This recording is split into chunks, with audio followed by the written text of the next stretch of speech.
Good afternoon. Thank you all for joining us for the Texas 100 Legislative Game Plan meeting. We're so happy you could be here with us this afternoon. We have some important issues to cover, and I'd love to introduce our speakers and our panelists here for the afternoon.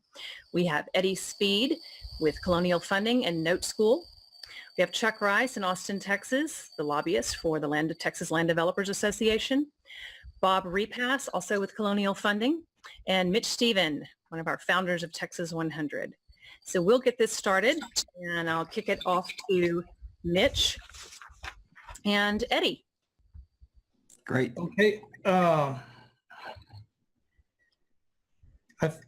think we're going to cover 5 topics today. We're going to talk about the Sunset Commission. We're going to talk about wraparound mortgages, third-party RMLOs, note servicing, and the status and an update on House Representative Bill 1360. So I think first things first, Bob, would you like to talk about our victory there at the Sunset Commission?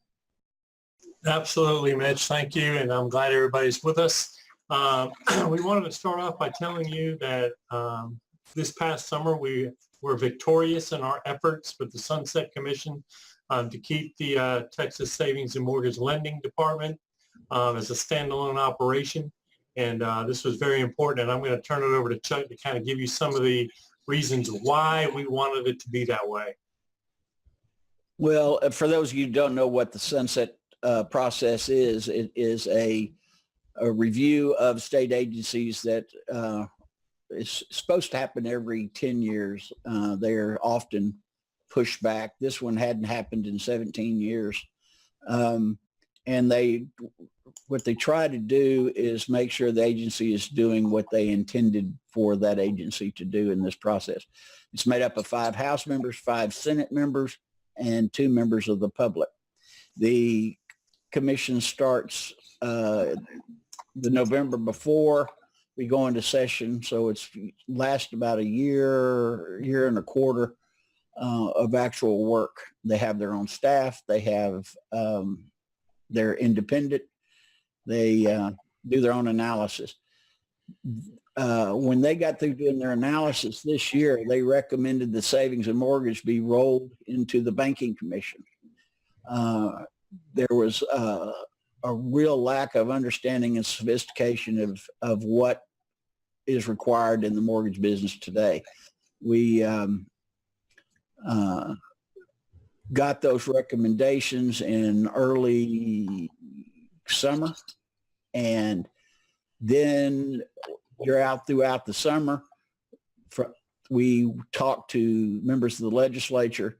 They came back in last week to vote on those recommendations, and in a 9-3 vote, we prevailed.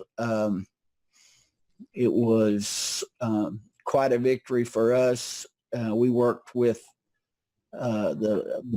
the banks, the independent banks, savings and mortgages, the mortgage bankers, us, and a few odds and ends. The home builders got behind us, and parts of the real estate commission. So it was one of the few times in my 40 years working at the legislature that I have ever seen that many constituent groups get together and pull the same direction.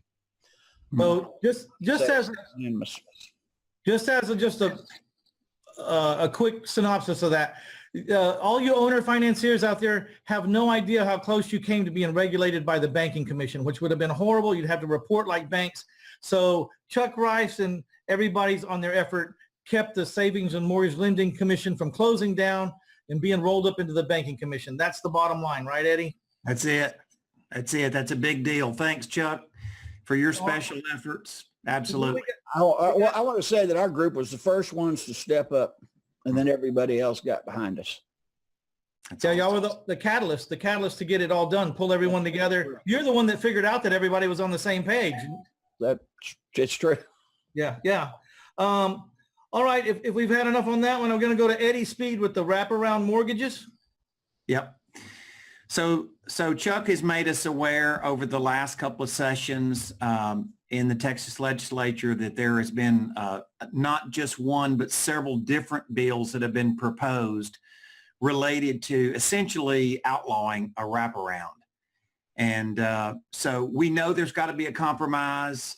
We know that there's going to be legislation that's going to be proposed this time. Chuck has done a great job of preparing us for that and preparing us for that negotiation process. The odds of a bill passing regulating to some degree wraparounds is